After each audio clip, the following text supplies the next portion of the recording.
time we had sustained hurricane force winds, 74 miles an hour, since 1964. I'm looking around this room and I think, like me, probably a lot of you were not born then. Okay? So I start that way so you can think, ugh, Matthew was terrible, it flooded my house. Irma was terrible, it flooded my house. It will only be much, much worse if we do actually have a hurricane. Unfortunately, what we thought with a lot of those people evacuated, they were very upset. They didn't get to come back the moment they wanted. And now they say, I'm not going to leave next time. You wouldn't let me come across that bridge. So what we want to know is we don't learn the wrong lesson from Matthew or Irma. If you were fortunate, you did not sustain damage, remember something. We did get quite a bit of storm surge. We got about 7 feet of storm surge in the city of St. Augustine. But what we did not experience is a full landfalling hurricane. So imagine how much windier, how much deeper the water could become. All right. So now that I got everybody prepared, because that's the way I get you to listen to me, because now, oh, geez, I'm going to see what she has to say. All right. I failed to my clicker. I had a different meeting this morning, and I did not return my clicker, so I have to stay close. So 2020 was rough. Most of you were thinking 2020 was rough, not because of that. 2020 was rough because of COVID. That's what most people will always remember 2024, not this. We had 30 named hurricanes, more than we've ever had, well into the Greek alphabet. But you know what we didn't have? Any here. So everybody always wants to know the forecast. How long are we going to have? I don't know. As the National Weather Service usually likes to tell us, the only person that can answer that is on Sunday at your favorite place of worship. That's about the only place you're going to maybe able to get that answer, because we certainly cannot tell you. But there was 30, but none came here. So last year, as far as we were concerned, that was a pretty good hurricane season, right? Wasn't so bad. We didn't have any real problems. Now we did have, forgive the pronunciation because no one could ever decide on it, was Isaiah. We sat in the EOC for a couple days, right on the edge of, and fortunately it went past us and we didn't have to evacuate anybody. It got close, but we were fortunate once again. So what you may have seen was an average hurricane season. We all know how averages work, right? Averages are a collection of numbers. We average them out. This is how many you should have. Well, once we got to 2020, it's a 30-year average of storms. They take 30 years worth of data, they average out the number of storms, and they come up with new numbers for your average. So you can see the average number of storms went up. About a month ago, you heard this on the news. What does that mean? It just means that in the past 30 years, we have seen slightly more tropical activity. There's a couple of reasons. The ocean, they can prove, is slightly warmer.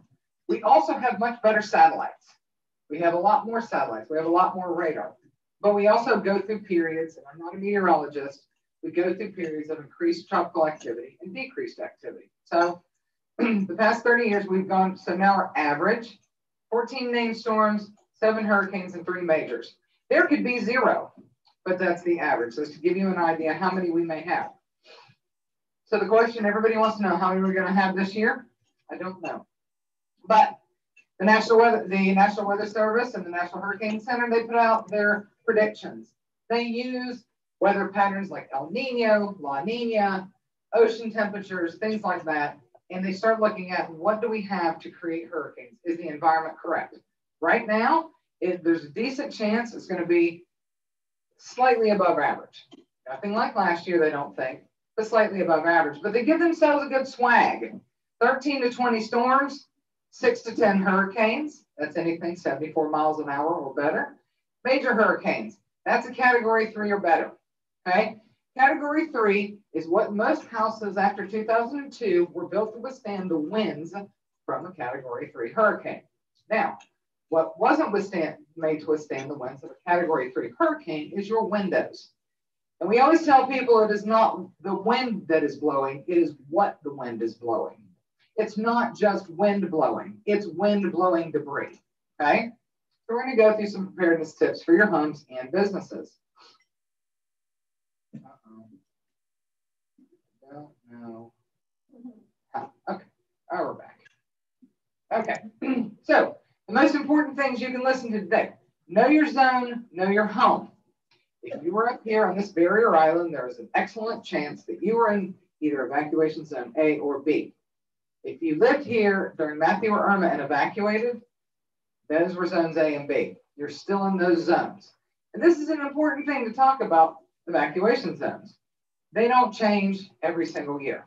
So if you were in an evacuation zone in Matthew or Irma, you were still in that same evacuation zone. If you don't know, in the back of the brochure that's sitting in front of you, you open up the very, very back of it, there's a map that folds out. And it will show you the evacuation zones. And I recognize it's pretty small.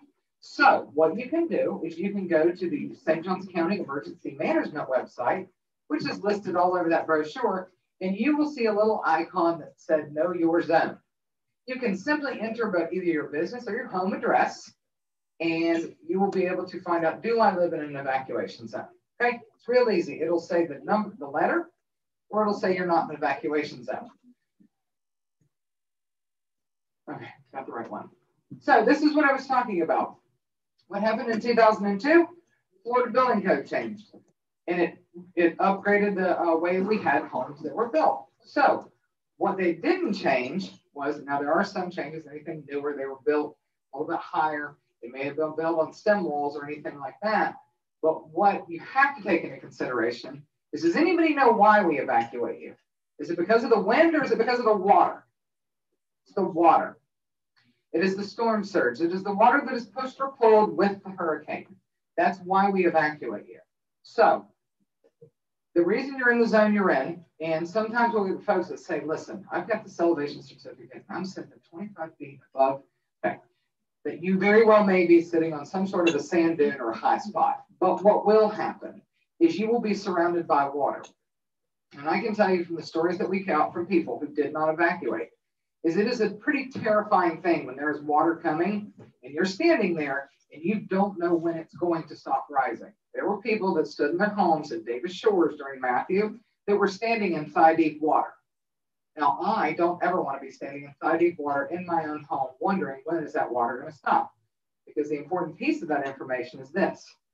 Once that water has risen and once the wind is blowing, we, as emergency operations, fire and rescue, and law enforcement, we can't respond anymore.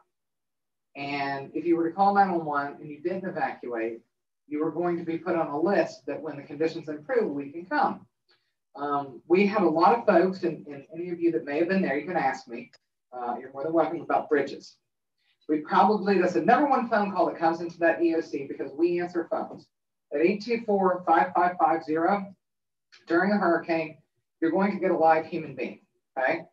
And when are the bridges opening? When are the bridges opening? When are the bridges opening? Beforehand, when are the bridges closing? When are the bridges closing? When are the bridges closing? We answer that question more than anything. And what I will tell you is this. Once the bridges, and I'm going to put closed in quotation marks, because we don't close bridges, we block access to bridges. But once that happens, they all must be inspected by the Florida Department of Transportation. The bridge inspectors have to come see them. And a very important reason why. The Shands Bridge, if anybody tried to hear of the Shands Bridge after Matthew, the approach to the Shands Bridge was washed out. It was washed out on our side. So Clay County folks were coming over because it was still open on that side. They got to our side and the approach was washed out. So that bridge was closed for about 2 days. 206 Bridge, way down the other end of this county, the approach to it was washed out. So it wasn't necessarily the bridge, it was the approach to the bridge. That was a long way around. That bridge was closed for almost a week. And that one, even Google Maps picked up that bridge being closed. And the diversion for the 206 Bridge, if you're familiar with the southern end of this county, is really, really far. You're either going to go to the 312 Bridge or go all the way into Flagler County to come back around. So that was really inconvenient. So that is why those bridges stay closed. And then part of it is we have to make sure the access is open. After Matthew, what happened when we sent out search and rescue crews? They went to Volano Beach first. They could not go over the Volano Bridge because the water was still so deep, okay? So they had to hold until the water receded. They then went across the Volano Bridge and they got there, and we had to send road and bridge crews with them to clear the road. Because if you saw any of the pictures of the A1A after any of those hurricanes, there is all that stuff that's on the beach, every one of those walkovers, they are now in the middle of A1A. So you have to get cleared. So that's why we ask people to be very patient. And I know everybody wants to go home, and I know they all want to see their houses, but we do ask you to be very patient with us when we order that evacuation. So back to your homes. This is a program that was launched by, it's a resilience initiative with Flash and the National Hurricane Center, and it's Hurricane Strong. And this is all the things you need to do now, today, when there's, well, I shouldn't say nothing. There is, I'm sure they showed it on the news this morning. Any of you that watch the Weather Channel, there is an impending potential maybe tropical depression that could form maybe in the Gulf of Mexico. It's probably mostly going to be a rainmaker for Texas and Louisiana, who does not need any more rain at this time, unfortunately. But do it now. Don't be the people standing at Home Depot and in the grocery store and all those places buying shutters, buying all your water, your batteries, your flashlights, any of those things. In the brochure and also in the documentation that you receive from the insurance folks, you see a list. Go through that list. Make sure you have those things now. One thing that I can tell you a lot of people do, and I couldn't figure out why they did it, after the storms, they would then take their plywood and go make something with it. If you put plywood on your windows and you don't have shutters, like mark the window it goes on and store them somewhere in your garage or something, because then you don't have to go buy more plywood. The number of people that did that was very strange. And then every time you're back at the store buying plywood. And do we have anybody in the building industry in here right now? I can tell you right now, if you have to buy plywood right now, it's going to be real pricey for you. It might be cheaper to actually put real shutters on your house at this point. Because we were doing some mitigation projects, and wood is real expensive right now. So get all these things done now. So this is my soapbox, and I was so happy I was sitting here with Mr. Browning. This is where I get up on it. This is flood insurance. Like he said, if you bought it today, it takes 30 days to get it. But the number of folks that I spoke to, because I do a lot of mitigation planning and mitigation projects, the number of people that I spoke to after Hurricane Irma, whose homes had flooded in Hurricane Matthew, which was only 11 months earlier, some of whom, actually one of them sitting in the EOC, her sister-in-law had just moved back into her house like 4 weeks earlier, and her house flooded again. She had flood insurance. But the people that were calling the EOC who did not, their house had flooded 11 months earlier, and they did not buy flood insurance. It was astonishing and kind of heartbreaking, because those people were kind of broken at that point. They didn't have flood insurance. They'd spent everything they had to fix their house, and there it is, flooded again. I cannot recommend strongly enough to buy flood insurance. And I don't remember if he said it or not, but your regular homeowner's insurance does not cover flood damage. That is the single most important thing. Listen to me. Your homeowner's insurance doesn't cover flood damage. I have flood insurance. I live in an X. I don't live in a really large home, but it's about $400 a year. It's insanely cheap for the amount of coverage that I am getting. And I'm going to tell a fun story about content coverage, because we were having a conversation about contents. So you have building and content coverage. There's always that thing, what is content? So someone from the Small Business Administration explained to me, she said, contents are this. Imagine picking your house up, you take the roof off, you turn it over, you shake it, whatever falls out of it are your contents. Because most people are thinking like my carpet and my cabinets and all those things are contents. Those are not, those are building. Am I right? Is that a good description? Yeah. So that's the easiest way I explain to people your contents. Anything you shake, falls out, those are your contents. So you get both of those coverages. And one of the statistics they tell is an inch of water can cause $25,000 damage to your home. Think about that, that much water. That much water is your flooring, probably your cabinets, all those types of things. So buy flood insurance. Disaster supply kits. There are good examples in both our brochure and the insurance paperwork of the things you need in this. Some of the important things that we found are medicine, your medication, and your pet's medication. If you have pets, take medication. I always remember this because I had elderly pets at one point, and they had little pill holders, and I put all their pills in. A lot of the pharmacies will do a 30-day, especially if there's a hurricane or anything in the ocean, they'll do a 30-day supply of medication. Food and water. Get all this stuff now. And don't buy weird stuff that you don't normally eat. People will go and buy granola and granola bars and just real random, like, you know, this disaster food. there's a decent chance in a disaster. You're uncomfortable. It's hot. It's not great. Don't buy stuff that you don't normally eat because you're really not going to want to eat it. Okay. Buy the stuff you kind of normally eat, except it's packaged or it's, you know, it's in a can or something like that. Yeah, we had people buying odd, because there's all kinds of companies that sell like, you know, these prepper type foods. You got to rehydrate. I'll tell you, we get a lot of samples of that stuff. Some of it's not great and it needs salt.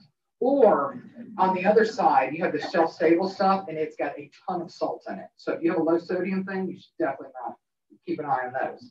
So get those sort of things. Keep your car filled up with gas, as we all saw a couple weeks ago, which we didn't actually have a gas supply shortage to make everybody feel better. Our gas is actually supplied out of the port of Jacksonville. We do not get our gas from that pipeline. But everybody kind of freaked out a little bit, and everybody went and got gas.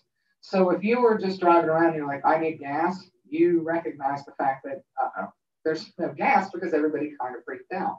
So this is my message. Once you get to about a half a tank this time of year, why don't you just swing on it? And I don't like getting gas either. I'm with you. Try and keep gas in your car. Don't let it go all the way empty because you never know when something else, who knows what can happen. It's the way things are going. Money, cash on hand, just in case we have long extended power outages. Usually our cell phones are fine because you can just plug them into your car and get a charge with your cell phone. Evacuation and sheltering. So you figured out if you had a zone. We've all gone online and I know what zone I'm in. Now what are you going to do?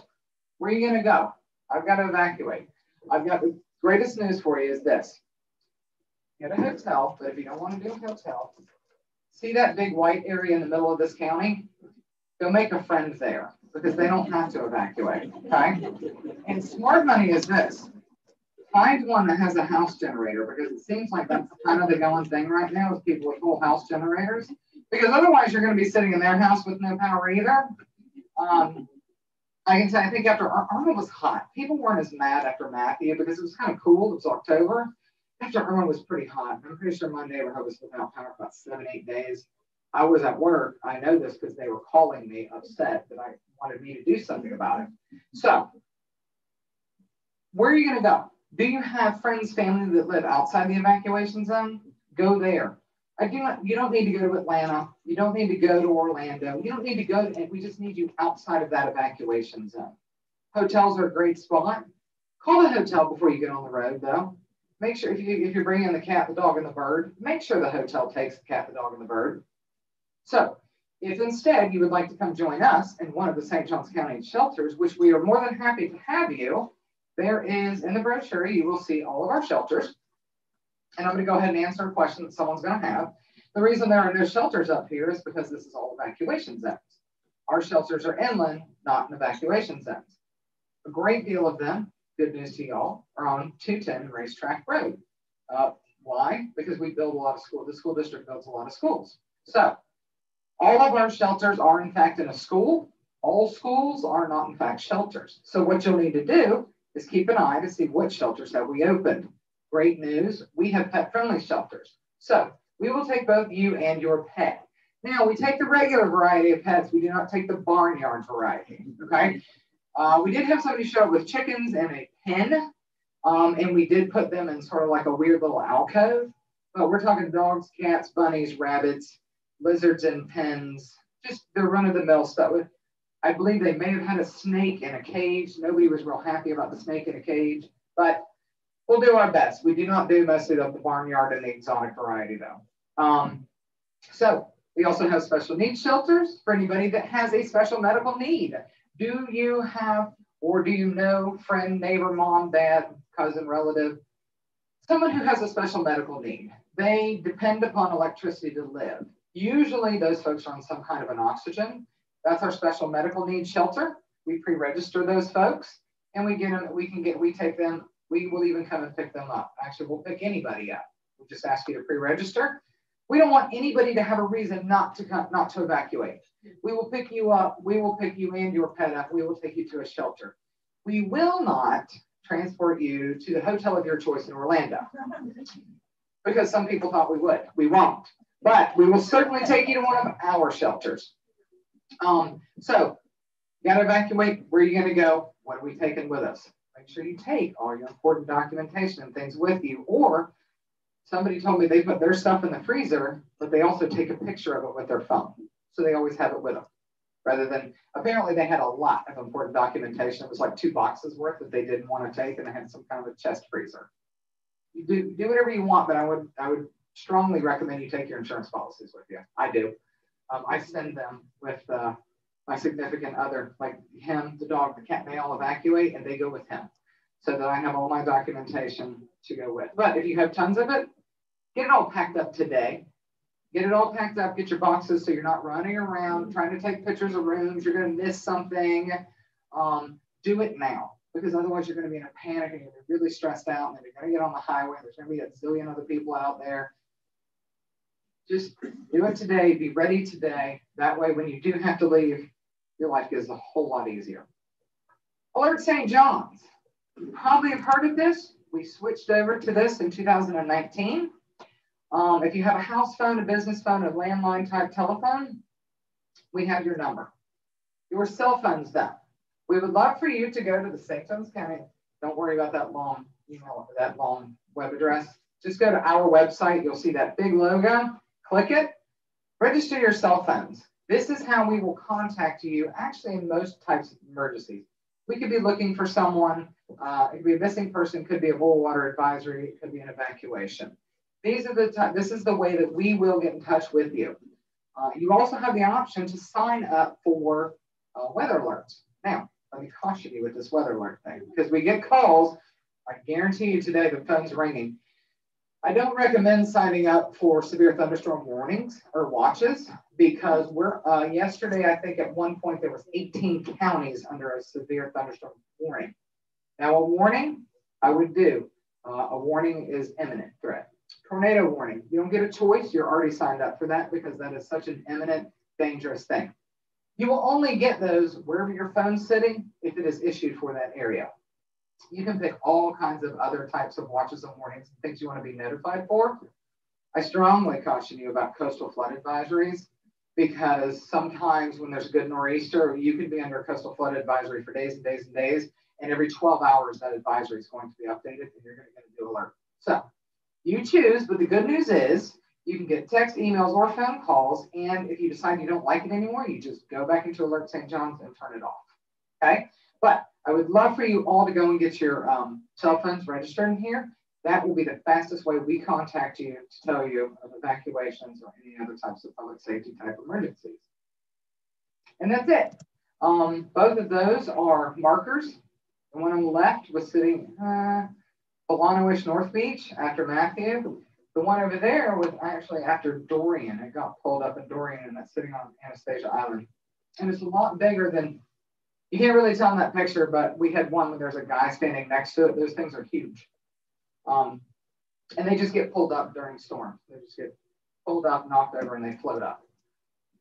So that's what I have for y'all. Hope everybody enjoyed it. Who has questions for me? There's got to be somebody mad about a bridge. Come on. Come on. Come on. This is the first one on the. Come on. Somebody's upset about a bridge. Yes, ma'am. I'm not upset. In my former life, people would call, they want FEMA.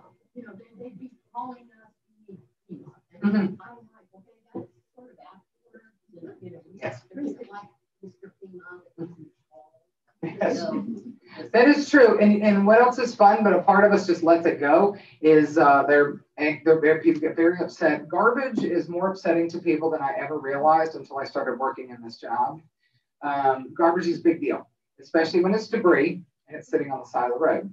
It took us about 4 to 5 months to get all the debris from Matthew picked up. Okay? We had more trucks on the road. We have freestanding debris contracts with debris contractors. We have a contractor and he has subcontractors. And at any given time, there were somewhere between 60 and 80 trucks with their little trailers. That debris all has to be staged, dealt with, and it goes back and forth. After Michael, they were still picking up debris 18 months later. So I need you to understand, everybody starts calling and they're upset. I want it picked up today, pick it up right now. Yes, I understand. It's upsetting. Nobody wants to look at the debris in their yard, but it's just going to take time to pick up that much debris. But they would start their FEMA, they would call and be like, I need those FEMA debris trucks. And we'd be like, well, I'm sure they'll be around soon. You can blame the federal government. There are debris trucks. We have the debris contracts. FEMA is more like, consider them a bank. They're more the bank of everything. They don't do anything operationally on the ground. They're more the bank. Public assistance assists roads, the county operations, fixing things. Individual assistance, at Matthew and Irma, we have individual assistance. That is where they give individuals monetary assistance to help you fix if you were uninsured, underinsured, things like that. So FEMA doesn't operationally do anything. They are monetary. That's the best way to kind of think of them. They're the big old bank. Yes, ma'am. Okay.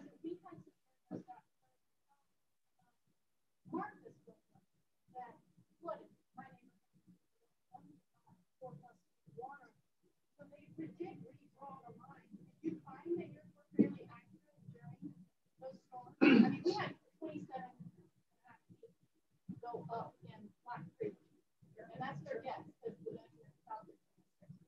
Yeah, so what's interesting is evacuation zones, like I said, there, that storm surge. Flood zones are a little bit more, a true flood zone is that A, E, X, D, and D, E. Got them all different. B, C. So you have those zones are based on like the Black Creek type of raining flooding. Black Creek, that is amazing, the amount of water that creek floods. I will tell you, they just redrew the ones in St. Johns County.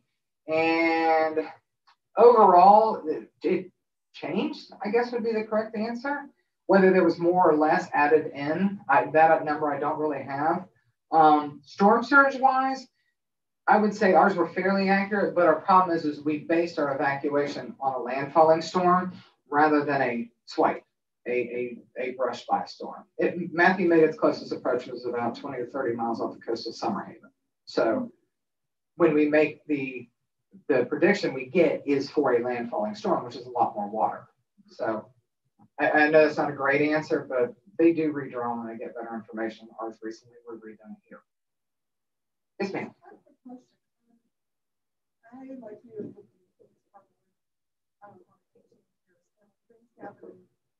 when it came to power and reporting it, it seemed to be easier to handle. I own a house in Lincolnville currently, which is St. Augustine. And when the storms hit and the trees fell on homes, what is the proper protocol as far as notifying people that the electricity is out? How do they prioritize that? There seems to be a lot of confusion about that. Yes. Yes, everybody, because it's always the rumors that rich people get it first. I can tell you that everybody was convinced that Ponte Vedra got their power back first. I know that y'all didn't because everybody from Ponte Vedra was still calling in very upset. I can assure you. So here's how FP&L, Florida Power and Light covers a vast majority of this county. Beaches Energy covers most of Ponte Vedra. And then we have Jacksonville Electric Authority in the northwestern part, small portion. They do a little power there. They do some water and sewer. So we have representatives from those people sitting inside the EOC. Florida Power and Light, they have he's one of the tallest people I've ever met, but he's also one of the calmest people because everybody's yelling at him, everybody, all day. So what he will tell you, you do not need to call in those outages. They already know. And he has an outage map up, okay? They already know you're out of power. The crews were in, and at any time we had well over 100 and some crews. Those crews are from all over the place. They're from all over the country and Canada. They are staged down at the St. Augustine Airport if you would like to see an incredible operation of power trucks. Those crews are going in let me see if I can say this right. If they can flip a switch and turn 1,000 houses on, they're going to go flip the switch and turn 1,000 houses on. But if they're going to have to rebuild poles and string lines to turn 8 people on, I promise you those 8 people are at the end of the line. Because what they want to do is get the most number of people on as quickly as possible. And that's simply how it works. And there's no magic, there's no backdooring, there's no anything like that. The easiest fixes get turned on first because they can turn on so many more. When you get a bunch of power lines down, that's an entirely different set of crews. They're putting up poles and another crew strings lines, and it takes days. So if the trees are on the lines, that's a tree crew that comes. We had trees sitting on lines to a nursing home, okay? Huge, huge pine trees laying down. Florida Power and Light sent one of their tree crews went out there, and they were actually bigger than what they were willing to cut. They said these things are too big. So they had to bring in like an extra crew, a bucket truck and everything to get those off. But because it was a nursing home, it took a priority. It was a nursing home that didn't have to evacuate, that had 120 nursing home residents in it. So there are those priorities. I will tell you the EOC has taken ourselves off their priority list. We have a generator that will keep us going for 4 to 5 days and that we can just refuel. And there's no reason we need to be on it because we'll keep ourselves in power. The hospital is on it. Nursing homes are on that list. Our shelters are on this power restoration priority list.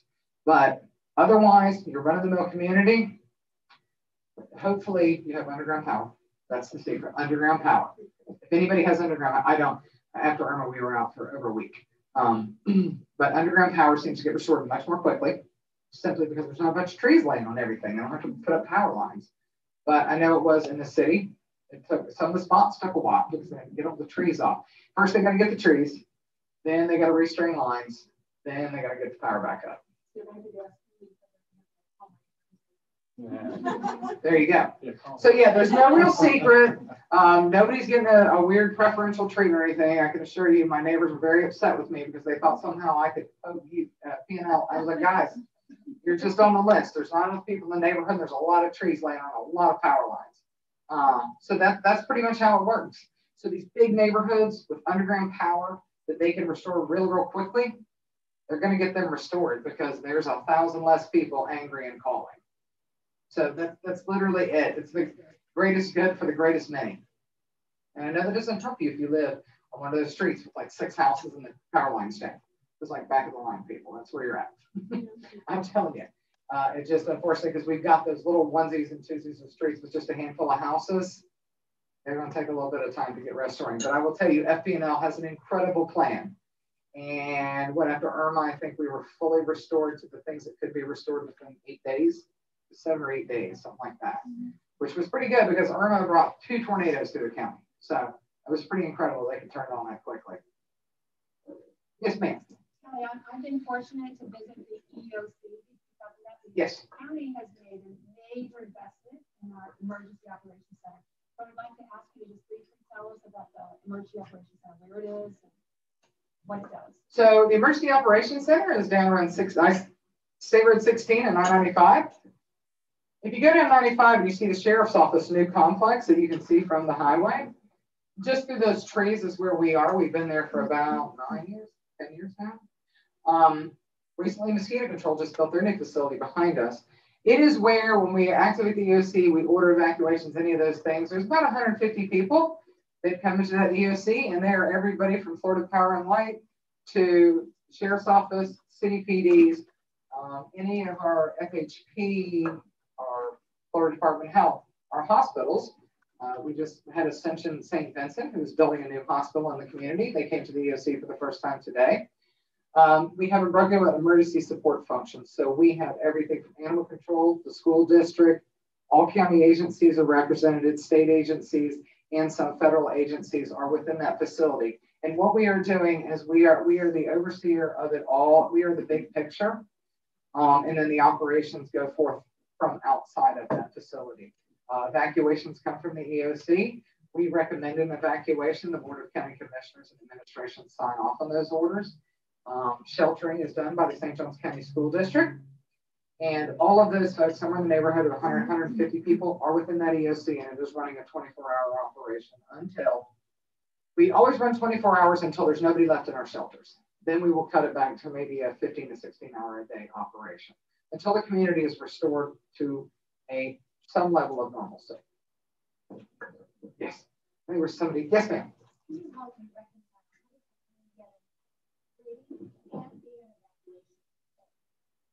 Because they're based on 2 different things.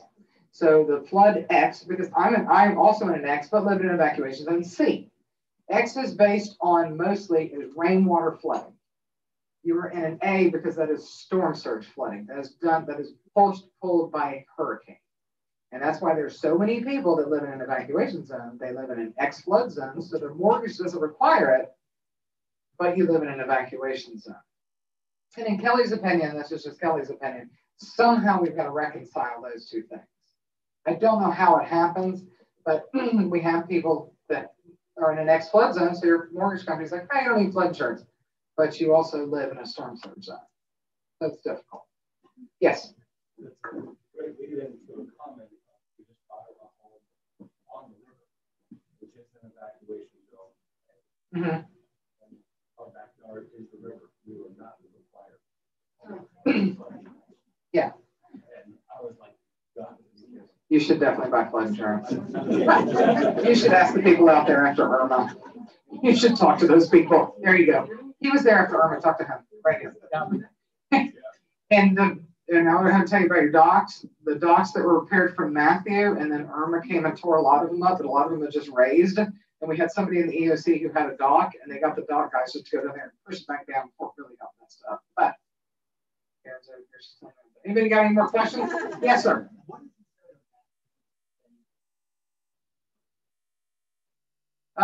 Maximum sustained winds that were on the beach were just below hurricane force. They were around 70. We did have gusts of hurricane strength, but along the coast, they were about 70. Most of you will remember Irma was actually windier for most of this county. There's a lot more trees and stuff. Matthew has a lot more flooding along the coast, and there's a lot more debris out there of house debris. But Irma was weirdly dry on the backside too. So it was still really, really windy, but it wasn't raining anymore.